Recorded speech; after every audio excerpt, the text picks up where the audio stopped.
23 की second shift में GS कौन सी पूछी गई, कौन कौन से टॉपिक पूछे गए, सब लोग नोट करियो। अपने लिखाए हुए या समझ लो, कुछ नहीं तो 15-16 क्वेश्चन सेम टू सेम हैं, बिल्कुल सेम टू सेम। ज़्यादा नहीं फंसे, लेकिन फंसे बहुत कम समय में। 10-12 दिन में कितनों फांस सकत भैया। आगे देखो भैया, लेकिन पढ़ाया बिल्कुल सटीक फंसा, उस चैप्टर से छूटा नहीं। मानव अधिकारों की सार्वभौम घोषणा का कौन सा अनुच्छेद उत्पीड़न से शरण लेने के अधिकार की गारंटी देता है? अनुच्छेद 14। हमने मानवाधिकार वालों वीडियो डालो है, वहाँ में जो साफ साफ लिखो है अनुच्छेद 14 वालों, ठीक। यानी मानवाधिकार जो है वह पूछा जा रहा है, खूब कायदे से पढ़ के जाओ। एनपीए का पूर्ण रूप, इस समय जो चर्चित शब्द हैं उनके फुल फॉर्म पूछे जा रहे हैं, कुछ याद कर लियो, ठीक। यानी मानवाधिकार वाला चैप्टर तुम खूब ही पढ़ लियो। 30-31 वाले सुन लें। एनपीए का पूर्ण रूप क्या होगा? तो भैया देखो, ये होगा non performing assets. Non performing assets, ये लिखा हुआ है ऑप्शन नंबर ए में।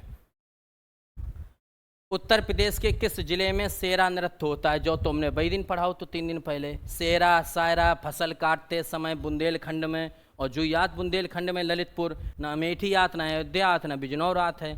तुम्हें जा याद आती कि बुंदेलखंड में मनाओ जाता है, तो बुंदेलखंड में सीधी सीधी सी बात है ललितपुर आता है। व्यापक परमाणु परीक्षण प्रतिबंध संधि का मुख्य उद्देश्य क्या है? ये तो अब देखो, जो क्वेश्चन कॉमन सेंस से करते हैं।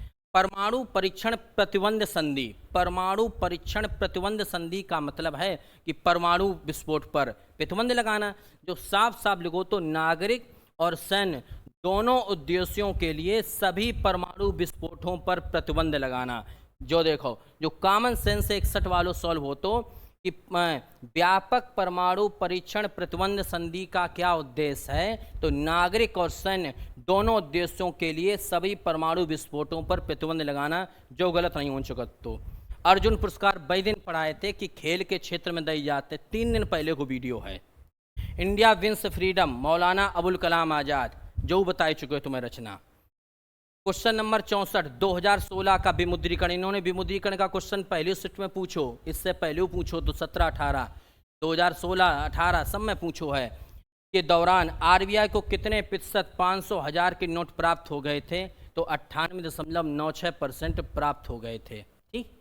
इस प्रश्न को अभी हम ऑब्जेक्शन में लगाए हैं, क्योंकि बाद में क्या हुआ था, और भी इनने वसूली कर ली थी, 99% तक पहुंच गए थे। तो 64 पे ऑब्जेक्शन लगे हैं, जिनको 1-2 नंबर कम हुए हैं। 1993 में मानव अधिकारों पर विश्व सम्मेलन को अपनाया गया था वियना घोषणा। सेम टू सेम वीडियो में जो क्वेश्चन है, एक ही वीडियो में जो क्वेश्चन है ये, ठीक।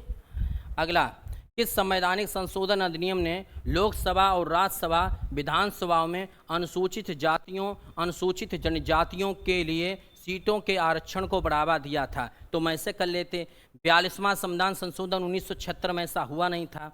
44वां संविधान संशोधन 1978 में हुआ था, जिसमें संपत्ति के अधिकार की बात थी।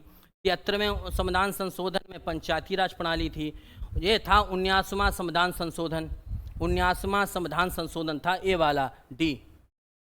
लोकटक झील कहाँ है? मणिपुर में है, सबको मालूम। लोकटक झील कहाँ है? मणिपुर में है, ठीक। यानी एक झील पूछी है। कभी बंदरगाह पूछे हैं जे। प्रस्तावना में राष्ट्र की एकता और अखंडता शब्दों का उद्देश्य किस मौलिक सिद्धांत को बढ़ावा देता है? तो हमारी संविधान की प्रस्तावना में जो एकता और अखंडता शब्द आए हैं, हमारे देश की संप्रभुता को बढ़ावा देते हैं। देखो, जो हमने पढ़ाओ तो एक सॉफ्टवेयर प्रोग्राम है जो इंटरनेट के माध्यम से आने वाले सभी डेटा को फिल्टर करता है, उसे फायरवॉल कहते हैं, फायरवॉल। ये वाला ऑप्शन सही होगा। तो इसका मतलब जो इनका जो प्रोग्राम है, हमने जो तुम्हें बताई थी साइबर क्राइम, उसको क्वेश्चन तो आ ही रहे हो। साइबर क्राइम वालों वीडियो पढ़ो, देख लियो। दर्शकों के साथ संवाद करने के लिए सोशल मीडिया प्लेटफॉर्म के रणनीतिक उपयोग के लिए क्या शब्द है? दर्शकों के साथ हम संवाद क्यों करते हैं? क्यों करते हैं? मार्केटिंग करने के लिए। तो जहाँ में साफ साफ लिखो तो सोशल मीडिया मार्केटिंग। अंग्रेजी में, हिंदी में ना समझ पाते तो अंग्रेजी वालों ऑप्शन देखियो कि जहाँ में लिखो है सामाजिक माध्यम विपणन, नहीं पल्ले पढ़ो तो नीचे देखते सोशल मीडिया मार्केटिंग, इसी को बोलते हैं। भूटान की राजधानी हमने पढ़ाई थी, राजधानी सब लोग याद कर लियो, थिम्पू है, ठीक। भारत का सबसे लंबा नदी पुल कौन सा है? भूपेन हजारिका पुल है। भूपेन हजारिका पुल है, ध्यान रखना। अगला, सरकार ने किसान क्रेडिट कार्ड योजना कब शुरू करी थी? 1998 में शुरू करी थी। जितनी कृषि योजनाएं शुरू हुई हैं, कृषि योजनाएं, राष्ट्रीय कृषि आयोग का गठन कब हुआ थी? एक कृषि संबंधित योजनाएं जरूर पढ़ के जाइयो। भारत और वियतनाम के बीच साझेदारी से उनके क्षेत्रीय सुरक्षा परिदृश्य में किस प्रकार परिवर्तन आएगा? ये भी कॉमन सेंस का क्वेश्चन था कि अगर हम किसी देश के साथ साझेदारी करते हैं तो उस पर आर्थिक प्रतिबंध नहीं लगाए जाते हैं। ठीक भैया, आर्थिक प्रतिबंध नहीं लगाए जाते हैं। रक्षा सहयोग और समुद्री सुरक्षा बढ़ाकर, रक्षा सहयोग और समुद्री सुरक्षा बढ़ाकर हम अपने आप में परिवर्तन कर सकते हैं, अपने आप को विकसित कर सकते हैं, जो तो एक प्रकार से रीजनिंग को क्वेश्चन है गो। ठीक, अगला, विपक्ष के नेता कौन है? सबको मालूम, राहुल गांधी हैं, जामे कोई कठिन बात नहीं थी। तुगलकनामा पुस्तक किसने लिखी थी? अमीर खुसरो ने लिखी थी, अमीर खुसरो ने। अंतर्राष्ट्रीय अक्षय ऊर्जा एजेंसी का क्या कार्य है? इस समय जो वे पूछ रहे हैं अंतर्राष्ट्रीय संगठन, उनके मुख्यालय ना पूछकर उनके कार्य पूछ रहे हैं, जा ध्यान रखियो। तो अंतर्राष्ट्रीय अक्षय ऊर्जा एजेंसी का क्या कार्य होता है? तो जरा देख लो इसको। अक्षय नवीनीकरण ऊर्जा के उपयोग को बढ़ावा देना, यानी नवीनीकरण ऊर्जा के उपयोग को बढ़ावा देना, यही अक्षय ऊर्जा एजेंसी है। जाको साफ साफ लिखो है कार्य ऊपर। वैश्विक आतंकवाद विरोधी प्रयासों के समन्वय के लिए किस संगठन को जिम्मेदार माना जाता है? यानी कौन सा संगठन आतंकवाद पर लगाम लगाता है? तो नाटो तो कोई मतलब नहीं, विश्व बैंक से कोई मतलब नहीं, और इंटरपोल तो अंतर्राष्ट्रीय पुलिस है। यहाँ पर होगा UNCCT। इन तीन से अनुमान लगा लेते कि विश्व बैंक को जामे क्या कार्य है, नाटो का क्या कार्य है, इंटरपोल का क्या कार्य है।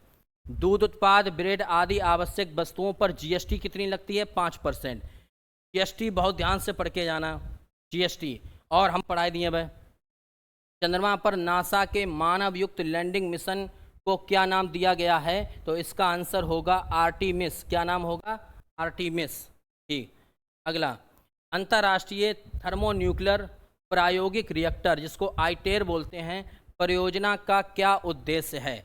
आप खुद ही दिमाग लगा लेते कि भैया अंतर्राष्ट्रीय थर्मोन्यूक्लियर प्रायोगिक रिएक्टर परियोजना का क्या उद्देश्य है? तो बड़े पैमाने पर कार्बन मुक्त स्रोत के रूप में संलयन ऊर्जा करना।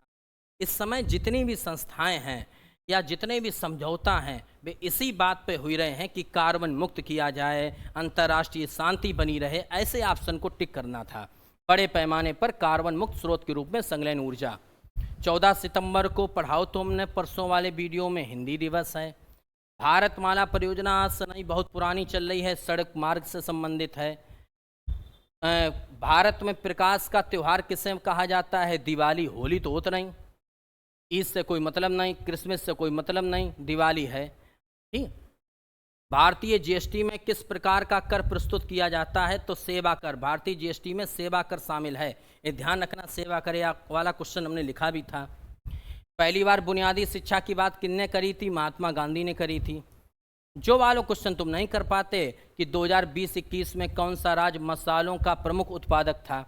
अब भाई 20-21 का पूछ दिया तो नहीं हो पाता, लेकिन इसका आंसर मध्य प्रदेश है, कोई बात नहीं। Life time disturbing the peace award, life time disturb किसने किया था? सलमान रुश्दी ने किया था। जिन व्यक्तियों को मैन बुकर पुरस्कार मिला है, उन रचनाओं को जरूर याद कर लेना, उन भारतीयों को याद कर लेना। सबसे कम लिंगानुपात कहाँ पर है? जो हमने तुम्हें पढ़ाओ तो हरियाणा में है, पढ़ाओ तो। जनसंख्या घनत्व किसे कहते हैं? कि प्रति वर्ग किलोमीटर में निवास करने वाली जनसंख्या को जनसंख्या घनत्व कहते हैं। तो यन का मतलब है नंबर यानी संख्या, और यस का मतलब है स्पेस यानी क्षेत्रफल, तो N/S। बायोमेट्रिक प्रौद्योगिकी का एकीकरण भारत के आंतरिक सुरक्षा ढांचे को कैसे बढ़ाता है?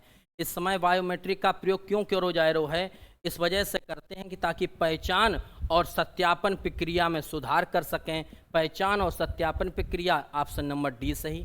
1928 में बारदोली सत्याग्रह बहुत हो, जाको नेतृत्व किन्ने करो? तो सरदार वल्लभ भाई पटेल ने करो। तो 2021 में इंस्टाग्राम को इंटरनेट पर दुनिया भर में सबसे अधिक इस्तेमाल किए जाने वाला सोशल मीडिया प्लेटफॉर्म बनाया गया था। इसमें इसको कौन सा स्थान मिला था? तो 2021 को क्वेश्चन तो नहीं कर पाते, लेकिन हम बताए दे रहे, चौथा है। ध्यान रखियो, जितने भी सोशल मीडिया प्लेटफॉर्म है, इंस्टाग्राम, ट्विटर, फेसबुक, यूट्यूब, इनने कोई नई चीज़ लॉन्च करी होए कोई नई सुविधा लोगों को दई होए, पढ़ के जाना पूछा जा रहा है।